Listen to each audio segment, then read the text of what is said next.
Hey, what's up, guys? Yeah, I'm back. Black Soups here.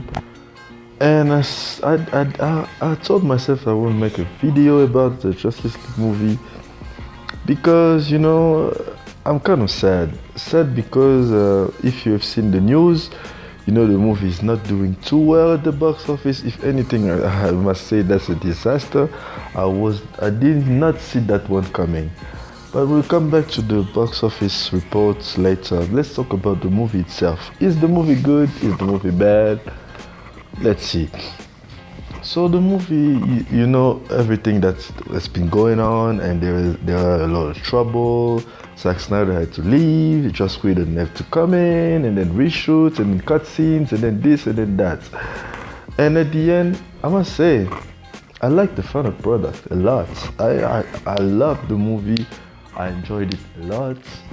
Does it mean it's a great movie? No, it's not. Unfortunately, the movie has a lot of flaws. I think the flaws for me personally comes from Steppenwolf. That's why I'm out there arguing with Zack Snyder fans, talking about Joss Whedon cutting Joss Whedon cutting stuff.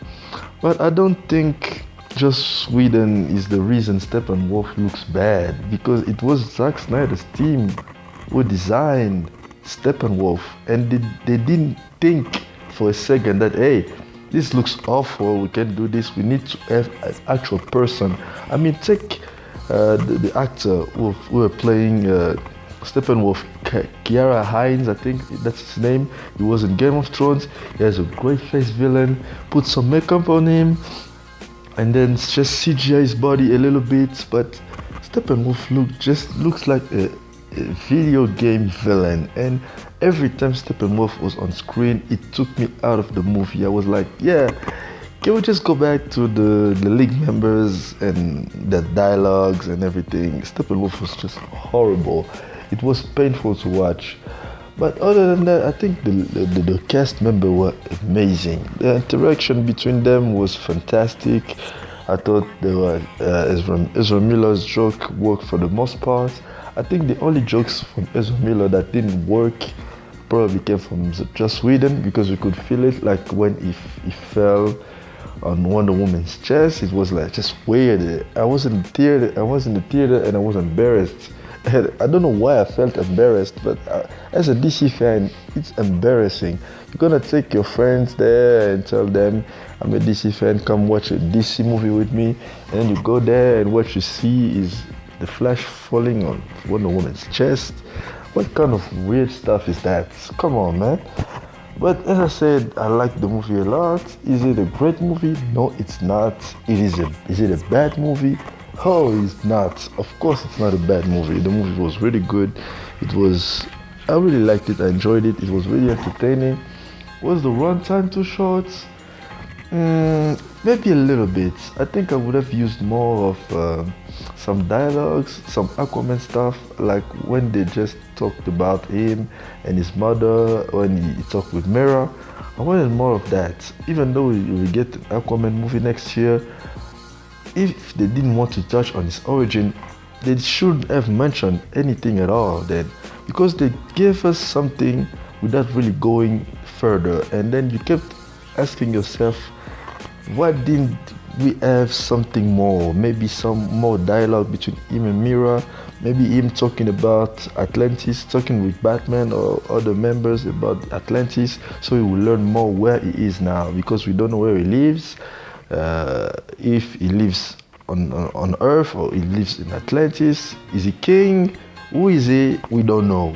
They didn't tell us anything about Aquaman, and that was a real shame.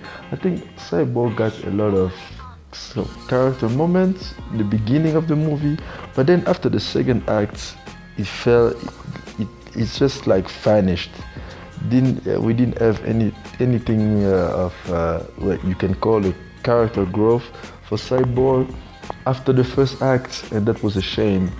Barry Allen, though, from the beginning to the end, I think the beginning when he was talking to his father and that he wanted to get a job in the crime lab to try to investigate the case. And at the end, he gets the job, and there's some kind of moment like this that was great.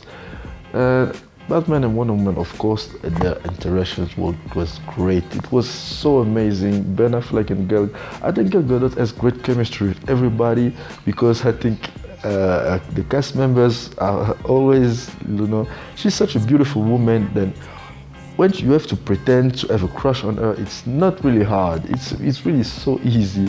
Even me, if you put me with Gal Gadot, she's older than me, of course.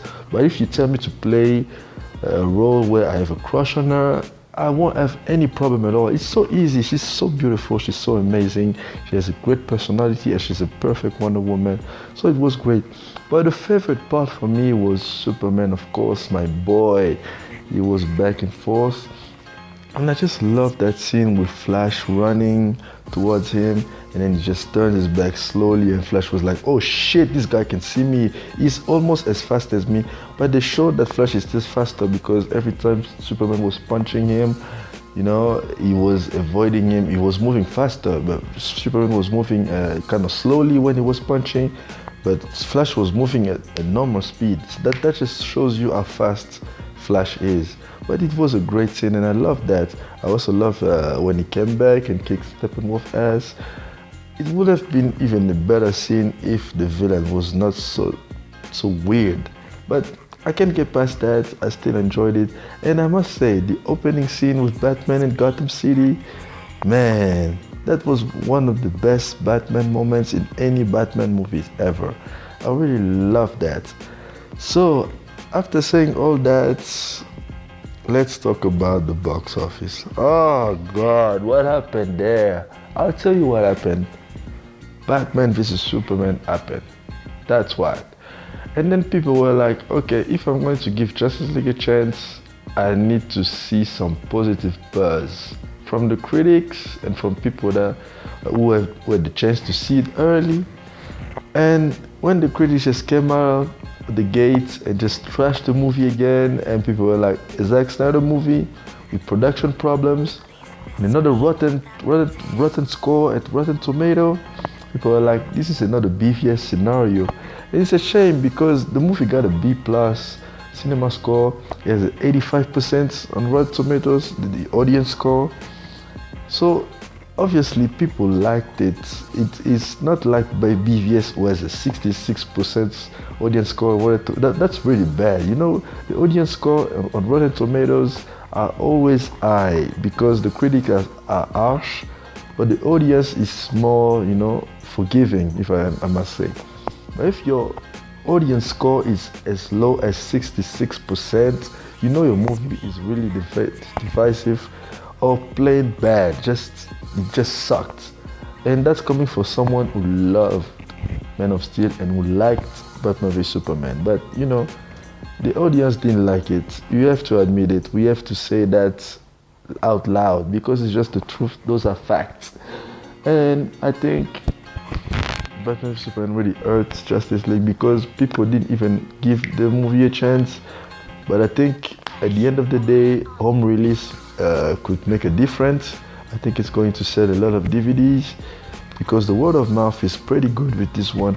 And as for the US market, I'm still hopeful for the Thanksgiving weekend. But then there's another Disney movie coming out called Coco. It's a Pixar movie.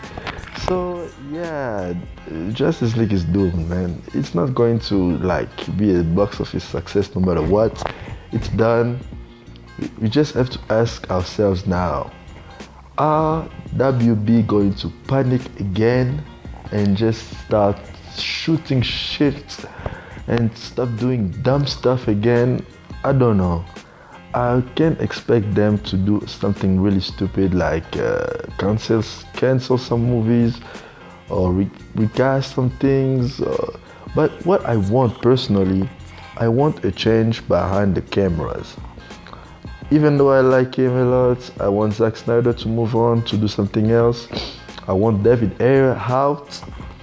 I want Chris Terrio to do something else. I want David Esquire to get the fuck out. Keep Patty Jenkins, keep James Wan for now.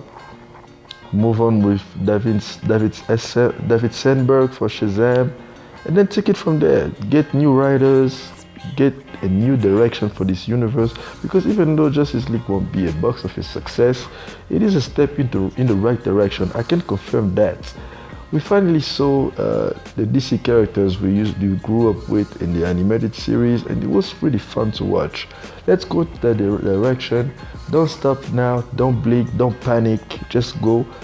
But everyone who was involved with Suicide Squad or Batman v Superman, man, get them the fuck out. I'm just tired of the DC movie getting shit on. I'm just tired of the debates and whether this movie was good or not. No, I just want good movies that gives us the experience Wonder Woman gave us, where we can all just get along and just like a movie, buy some popcorn, whether you're a Marvel fan or a DC fan, because I'm not a Marvel hater. I love a lot of Marvel movies. I have a lot of Marvel fans who want DC to succeed. So it's not a Marvel versus DC anymore right now. Even Marvel fan, I will encourage you to push for WB to really get rid of people who cannot deliver. Even though I like Batman v Superman, that movie did not deliver. Man of Steel did not deliver. The only movie that has delivered is Wonder Woman so far. So why would you keep people who keeps giving you disappointment on board? That doesn't make any sense. If you want to change, if you want something to change, you have to change something. If that even makes sense, you have to fire some people, you have to change it up, try new things, keep the same cast because people love the cast. Henry Cavill is great as Superman. Aquaman, Jason Momoa is killing it. Ezra Miller as the Flash, he was the best part of the movie. Gal Gadot, of course, she's amazing. So obviously the problem is behind the camera. I think Zack Snyder's vision is just too bold for comic book movies, man. I think he needs to do more original movies and stop with the comic book nonsense. Comic book movies have kind of a directive. They follow. You can just come in and do whatever you want with these movies, or you're gonna get the DC brand in trouble. And I want DC to succeed. So yeah, my position here is clear. I don't even want a Zack Snyder cut of Justice League because I'm really scared to watch it, to be fairly honest with you. A few months ago it was deemed like unwatchable or something, and it cost WB millions of dollars to do reshoots. So yeah, these kind of disasters, they need to stop, man. They really need to do something about it. It's a disappointment. I'm disappointed as hell. But I'm hopeful for the future. I just hope we keep going to that direction. No reboots, no soft reboot or whatever. Just keep going, change people behind the cameras. And please, the end credit scene with Lex Luthor and Deathstroke, go that route. Build Deathstroke, build the villains, and then come back maybe 4 years later with another Justice League movie. That will have had like 2 Wonder Woman movies, another Superman movie, another Batman movie, an Aquaman movie, and then if all those movies are well received and do well, you can come back with another Justice League movie. It will do amazing. I think this movie didn't have a lot of build up. It just was hoping for good faith from people, and it didn't receive that good faith. That's why it's a disaster.